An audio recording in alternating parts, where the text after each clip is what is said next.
Dalawang rider ang nawalan ng buhay sa magkaibang sitwasyon. At alam niyo po, yung mga rider ngayon ay ganito na yung kanilang sinasabi. Buntis po ang asawa ko, wag niyo po ako sanang saktan. Kunin niyo na ang lahat sa akin, wag lang ang aking buhay. Hinihintay po ako ng mga anak kong umuwi ng ligtas. Alam niyo mga kaibigan, mga kapatid, habang patagal ng patagal ay palala ng palala yung nangyayari sa sitwasyon ng ating bansa.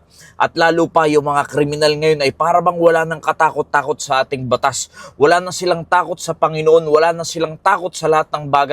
Talagang halang na yung kanilang sikmura na gumawa ng mga ganitong klaseng karumal-dumal na gawain. At alam nyo mga kapatid, tayo bilang mga Kristiyano, ang dapat nating ginagawa, dalawang bagay. Ipanalangin po natin ang ating bansa na ang Diyos ay mag-intervene sa lahat na nangyayaring ito sa ating bayan. At lalo pa yung mga nasa otoridad na sila ay tunay na may pananampalataya sa Panginoon, at yung may mga tunay na pananampalataya sa Panginoon ay gabayan at bigyan ng karunungan ng Panginoon upang panghawakan ng bansang ito. At doon naman sa mga hindi pa mananampalataya ng Panginoong Jesucristo, ating pong ipanalangin, nawa sila ay makakilala sa Diyos upang magkaroon sila ng karunungan na nanggagaling sa Diyos at hindi karunungan na nanggagaling lang sa kanilang sarili, upang ang ating bayan ay magkaroon pa ng pag-asa. Yes, tayong mga Kristiyano ay may pag-asa sa Panginoon, pero paano yung ibang mga tao na ganito yung nangyayari sa bansa natin, sa bayan natin, na mga wala pa rin sa Panginoon, sila po ay mahihirapan, maiipit sila sa ganitong klaseng sitwasyon. Biruin nyo,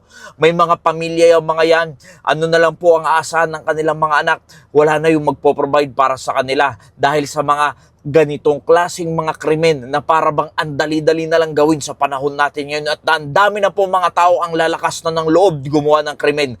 Kaya kailangan po ng kapangyarihan ng Diyos, kailangan ng panalangin po natin mga Kristiyano. At ganun din naman kung ikaw ay Kristiyano, alam mo ba, sa tuwing ikaw ay nag-aakay ng kaluluwa para sa Panginoon, isang kaluluwa, isang masamang tao sa mundong ito ang mababawasan kung paisa-isa nag-aakay ka ng kaluluwa para sa Panginoon. Alam niyo po, galing na tayo sa mga maruruming buhay natin. At alam din naman natin na dahil sa ating Panginoong Jesucristo na bago ang ating mga buhay, at hindi imposible sa mga ganyang klaseng tao, sa mga ganyang taong nag-iisip ng mga masasama at gumawa ng krimen, ay pwede rin pong mabago ang kanilang mga buhay at magkaroon sila ng pag-asa sa ating Panginoong Jesucristo. Kung ikaw Kristiyano, magsisipag ka din na mag-akay ng kaluluwa sa ating Panginoon. Paunti-unti mababago ang mga buhay ng mga tao pag sila ay nakakakilala sa Panginoon. Hindi ba't ganun din naman tayo dati nung wala tayo sa Panginoon?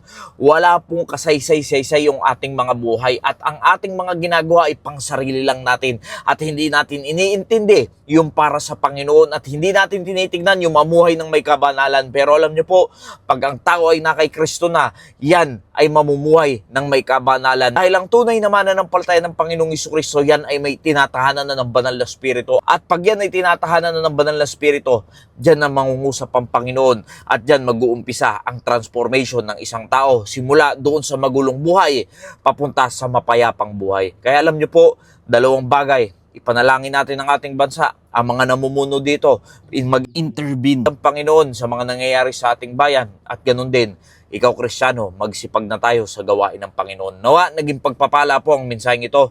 Maraming salamat po, and God bless you all.